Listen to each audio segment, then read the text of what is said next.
4 விடயங்கள் அவனுக்கு சரியாக அமைந்தால் அவனுடைய வாழ்க்கையில பிரச்சனைகள் இருக்காது, நிம்மதியான வாழ்க்கையாக அமையும். அதில் ஸல்லல்லாஹு அலைஹி வஸல்லம் அவர்கள் சொன்னார்கள், ஒரு மனிதனுடைய வாழ்க்கையில நிம்மதி இருக்க வேண்டும் என்று சொன்னால் 4 விடயத்திலே முதலாவது சொன்னார்கள், அல் மர்அத்து ஸாலிஹா, நல்ல பெண், நல்ல மனைவி.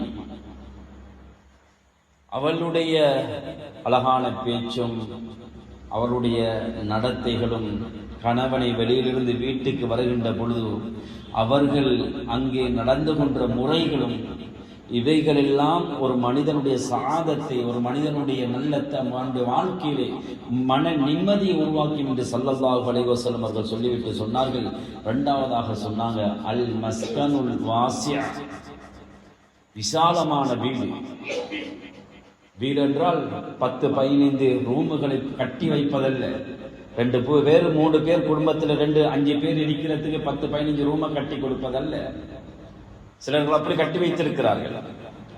அந்த வீடுகள்ல 10 ரூம் 5 ரூம் இருக்கும், தங்குறது இருக்கிறது ஒரு 3-4 ரூம், மற்ற ரூம் எல்லாம் பாலடைஞ்சு போயிட்டீங்க. அப்படி அல்ல, அவங்களுக்கு ஏத்த மாதிரி வீண் விரயம் இல்லாமல், வீண் விரயங்கள் இல்லாமல் ஒரு வீடை கட்டுவது, அவனுடைய குடும்பத்துக்கு ஏற்ற மாதிரி அந்த வீடை கட்டி கொள்வது. வீடு என்று சொன்னால் அந்த வீட்டிலே முக்கியமாக எங்களோட குடும்பத்தில் சாதாரணமாக கணவன் மனைவியாக இருந்தால் அவங்க 2 பேருக்கும் ஒரு ரூம் வேண்டும்.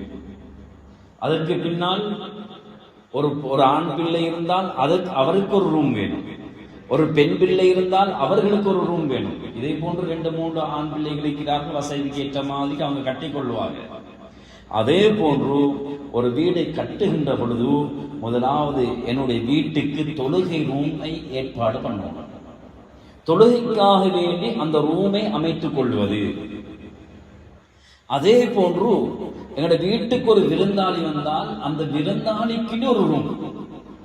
இதெல்லாம் அந்த வீடுடைய கட்டுப்பாட்டிலே, வீடுடைய அமைப்பிலே வரக்கூடிய முக்கியமான ஒன்று. இதனால் ஸல்லல்லாஹு அலைஹி வஸல்லம் அவங்க சொன்னாங்க, நிம்மதியான ஒரு வீடு என்று ஸல்லல்லாஹு அலைஹி வஸல்லம் அவங்க சொன்னாங்க. இந்த வீடு இல்லாமல் எத்தனையோ பேர்கள் வாடகைக்கு இருந்து கொண்டும் அங்கேயும் இங்கேயும் வருடம் ஒவ்வொரு வீடு ஊராக போயிட்டு செல்றதையும் எவ்வளவு பார்த்து கொண்டிருக்கிறோம். அப்ப வீடு என்பது முக்கியமான ஒன்று என்பதையும் ஸல்லல்லாஹு அலைஹி வஸல்லம் அவங்க சொல்லிட்டு 3ஆவதாக அடையாளம் காட்டினாங்க, வல்ஜாரு ஸாலிஹு, சாலிஹான நல்ல பக்கத்து வீட்டுக்காரனோட நல்ல முறையில் நடந்து கொள்ளுமாறு இஸ்லாம் சொல்லி இருக்கிறது. ஸல்லல்லாஹு அலைஹி வஸல்லம் அவங்க சில கட்டங்கள்ல பயந்தாங்க. அந்த அளவுக்கு ஜிப்ரீல் அலைஹிஸ்ஸலாம் அவங்க வசியத் செய்வாங்க, பக்கத்து வீட்டுக்காரனோட நல்ல முறையில் நடந்து கொள்ளுமாறு வசியத் செய்வாங்க. சில சந்தர்ப்பத்தில் நபி ஸல்லல்லாஹு அலைஹி வஸல்லம் சொன்னாங்க, நான் பயந்தேன் என்னுடைய பக்கத்து வீட்டுக்காரன் என்னுடைய சொத்துக்கு அனந்தரக்காரனாக வந்து விடுவானோ என்று பயந்தேன் என்றார் ஸல்லல்லாஹு அலைஹி வஸல்லம்.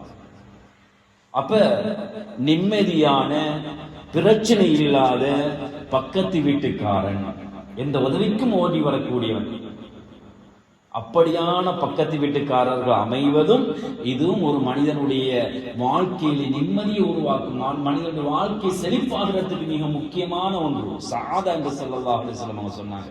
அவருடைய வாழ்க்கையிலே நல்ல சீதைத்தனத்தை, நல்ல ஒரு தன்மை உருவாக்கும். இது 3வது. 4வதாக ஸல்லல்லாஹு அலைஹி வஸல்லம் அவங்க சொன்னாங்க, வல் மர்கபுல் ஹனி, நல்ல நிம்மதியான நல்ல ஒரு வாகனம். ஒவ்வொரு மனிதருக்கும் அவருடைய வாகனங்கள் அமையணும். எப்படி மனைவி அமையாமல் அவருடைய வாழ்க்கையெல்லாம் பிரச்சனையாக மாறுமோ, இதே போன்று ஒரு மனிதனுக்கு வாகனம் அமையவில்லை என்றால் அது பிரச்சனையாகவே இருக்கும். போற இடத்துல பழுதாகி கொண்டிருக்கும், போற இடத்துல அது ஏற்படும். அந்த ஆக்சிடென்ட், இந்த ஆக்சிடென்ட், அது இது. எப்படி மனைவியால பிரச்சனை வருமோ இதே போன்று வாகனத்தால பிரச்சனை வரும்.